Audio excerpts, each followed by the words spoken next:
In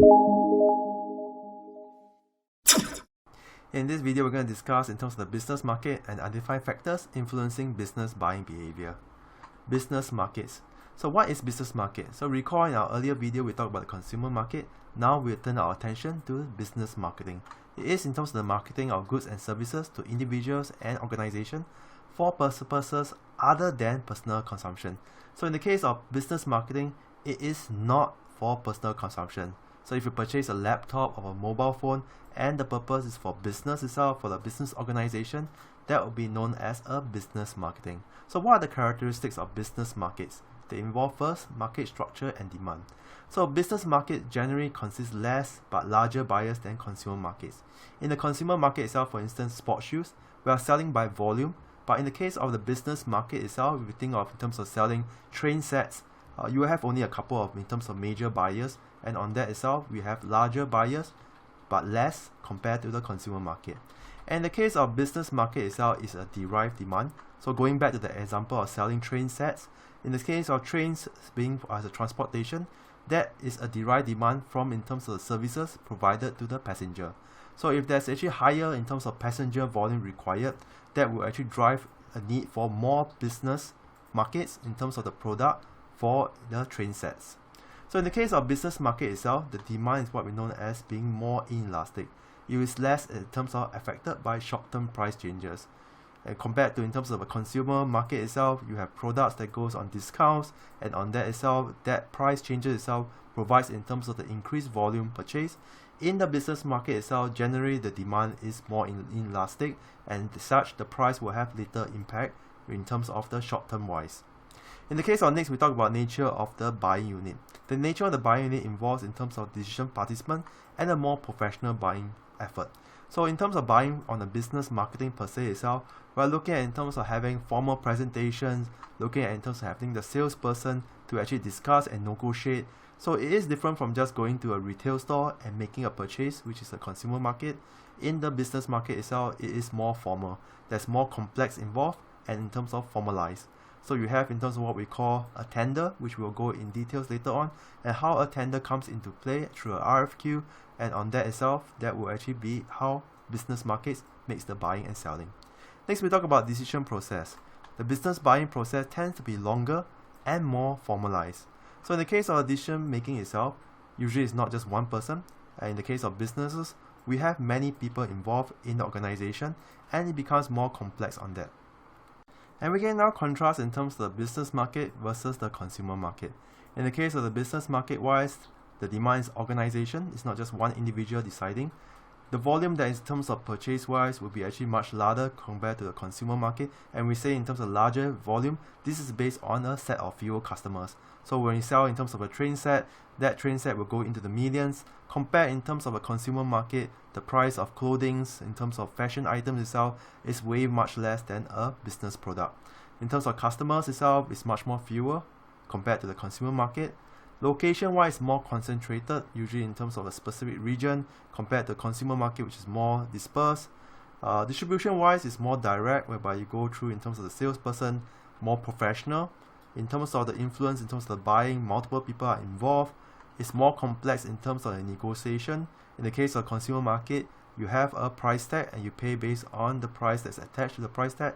But in the case of the business market, the millions in terms of the contracts involved with regards, we actually provide in terms of more complex negotiation. And on this itself, you have in terms of other topics such as reciprocity, in terms of leasing and promotion. And in the case of promotion wise, it is more in terms of towards personal selling as compared to consumer market, which is looking at advertising. So in the case of business buying behavior, we now try to look at the major types of buying situation. There are three major types of buying situation. First is what we know as a straight rebuy, followed by modified rebuy and a new task. So a straight rebuy itself looks at in terms of buyer routinely reorders something without any modification.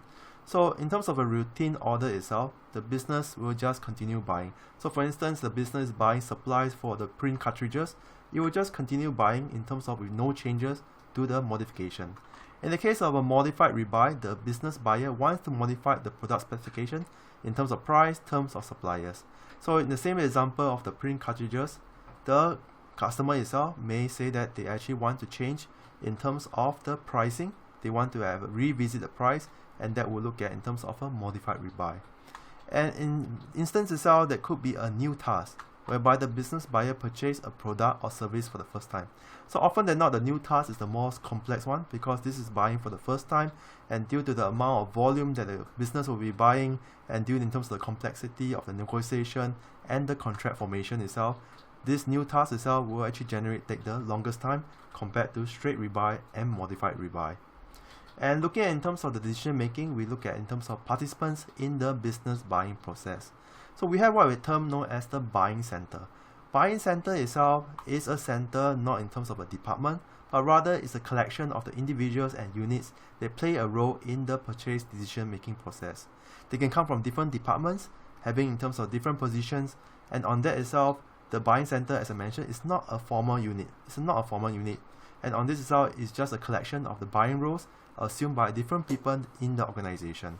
So who are they and what are their roles? So on this itself, we have the 1, 2, 3, 4, 5, 6 of them in terms of that, starting with in terms of initiator, influencer, decider, buyer, user, and gatekeeper.